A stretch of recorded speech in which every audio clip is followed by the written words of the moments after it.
بغدادی صاحب آپ کی جانب آؤں گی. جھوٹ اور دھوکہ دہی ہمارے ریلیجن میں جتنی سختی سے منع کیا گیا ہے اس کو، ہم اتنے ہی آرام سے اس کو اپنی زندگیوں میں شامل کر چکے ہیں. بات بات پہ ہم جھوٹ بول دیتے ہیں، ہمیں اس کے کانسیکوینسز کا تو ابھی اندازہ ہوتا ہی نہیں ہے. قرآن و احادیث کی روشنی میں چاہوں گی آپ گفتگو کا آغاز کریں. جی بسم اللہ الرحمن الرحیم. ہر روز کی طرح ہمارا ایک ٹاپک ماشاءاللہ بڑا معاشرتی بھی ہوتا ہے، اور ہر روز کی طرح ہی میں بھی اس کا آغاز ایسے ہی کروں گا کہ اللہ رب العزت نے انسان کی ہدایت کے لیے، اور بالخصوص جو ہمارا مذہب اور اسلام ہے، تو اس کے اندر اللہ کا شکر ہے کہ ہر چیز کے بارے میں اللہ رب العزت نے اصول اور قواعد وضع کر دیے ہیں، بالکل صحیح، اور زندگی گزارنے کا ایک پراپر طریقہ عطا کر دیا ہے. اب ڈیپینڈ کرتا ہے انسان کے اوپر کہ وہ انسان جو چاہتا ہے کہ قرآن اور حدیث کے ان اصولوں کو اپنی زندگی میں لاگو کرے، یا ان کے بغیر اپنی خواہشات کے تابع اور شیطان کی فالوونگ کے اندر اپنی زندگی کو بسر کرے. بالکل صحیح. تو انہی میں سے آپ سمجھیں کہ ایک عظیم یعنی بڑی برائیوں میں سے ایک بڑی برائی ہے جو وہ جھوٹ ہے، جو کہ بیسیکلی معاشرے کی بنیاد کو برباد کرنے کا سبب بنتی ہے. بالکل صحیح. اور دوسری بات یہ ہے کہ یہ ہر برائی کی جڑ ہے جھوٹ، ٹھیک ہے. اور دوسرا آپ نے انٹرو میں بتا دیا کہ یہ منافقت کی ایک علامت ہے. اسی طرح یہ جھوٹ جہنم کی طرف لے جانے والا ہوتا ہے، جنت کی طرف نہیں. اللہ اور اللہ کے فرشتوں سے یہ دور کرنے والا ہوتا ہے جھوٹ. اسی طرح رزق حرام یعنی جو آپ کا حلال اللہ نے رزق کیا ہوا ہے، اس کو بھی جھوٹ کے ذریعے آپ اپنے اس رزق کو حرام کر لیتے ہیں. یعنی اللہ نے ہمارے حق میں رزق کو لکھ دیا، اور ہمارا اس بات پر ایمان ہے کہ ہمارا رزق اللہ کے ہاں مکتوب ہے. بالکل. لیکن ہم اپنے عمل کے ذریعے اور جھوٹ کے ذریعے اس حلال مکتوب رزق کو بھی حرام کر لیتے ہیں.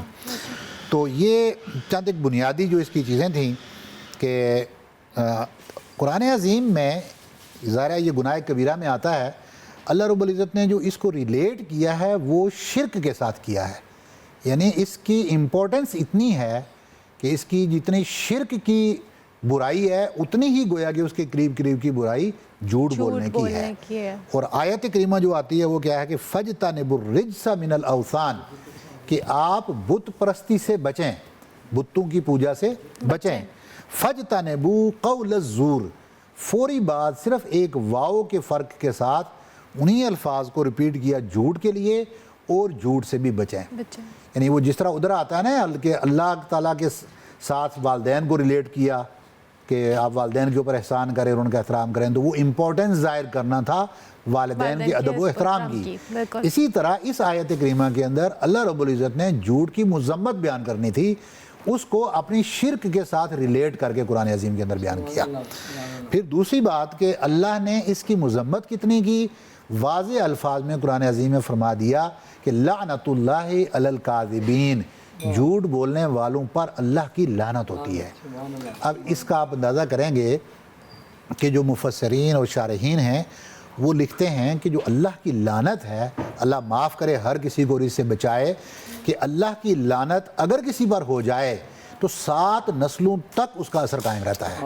ایک بندے کی وجہ سے وہ لعنت پڑی اور وہ اس کی آگے 7 نسلوں میں کسی نہ کسی صورت میں قائم و دائم رہے گی. تو ہم اس سے بھی اندازہ کریں کہ جب اللہ رب العزت قرآن میں جھوٹے کے اوپر لعنت بھیج رہا ہے تو ہم دن میں کتنی بار اللہ کی اس لعنت کا موجب بنتے ہیں. جھوٹ بول کر، دھوکہ دہی کر کے ہم خدا کے اس اصول، اور یہ قرآن کی آیت ہے، ہم اس کا یہ بھی نہیں کہہ سکتے کہ جی اس کے راوی درست نہیں تھے، اس کی فلاں روایت میں یہ پایا جا رہا ہے اس لیے اس کی وہ نہیں ہے، حکم نہیں ہے. قرآن کے اندر کیٹاگوریکل حکم ہے قرآن عظیم کا. اچھا، اسی کے ساتھ ساتھ قرآن عظیم میں کہ دیکھیں قرآن ہدایت ہے، اسلام ہدایت ہے، لیکن واضح فرما دیا گیا کہ جھوٹے کو اللہ ہدایت نہیں دیتا. اب آج ہم دیکھتے ہیں نا کہ ہماری اگر پرابلمز اور برائیاں بڑھ رہی ہیں تو اس کے پیچھے لاجک کیا ہے؟ اس کی میجر لاجکس بھی یہی ہیں کہ ہم اپنے ڈائریکشن سے درست نہیں کر رہے ہیں. جب ہم اس ٹریک پہ چلیں گے جو اللہ رب العزت نے ہمارے لیے متعین کیا ہے، ہم کوئی ایک قدم اٹھائیں گے تو تب اللہ رب العزت ہے آپ ایک قدم اٹھائیں میں 100 قدم آپ کی طرف آؤں گا، آپ چل کر آئیں میں دوڑ کر آپ کی طرف آؤں گا.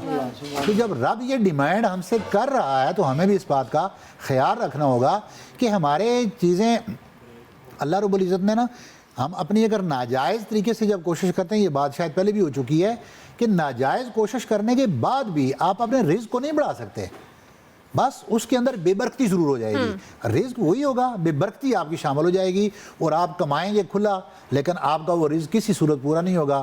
پورے مہینے میں آپ 10 لاکھ ہیں تو 20 بھی کمانا شروع کر لیں گے، اوپر سے بیماریاں پریشانیاں اتنی آ جائیں گی، بندہ یہ کہہ رہا ہوتا ہے کہ یار کیا ہوا میرے رزق کے ساتھ، یہ پتہ نہیں کہ ہم اس رزق کو جھوٹ کے ذریعے گھر میں لے کر آ رہے ہیں اور دھوکہ دہی کے ذریعے گھر لے کر آ رہے ہیں۔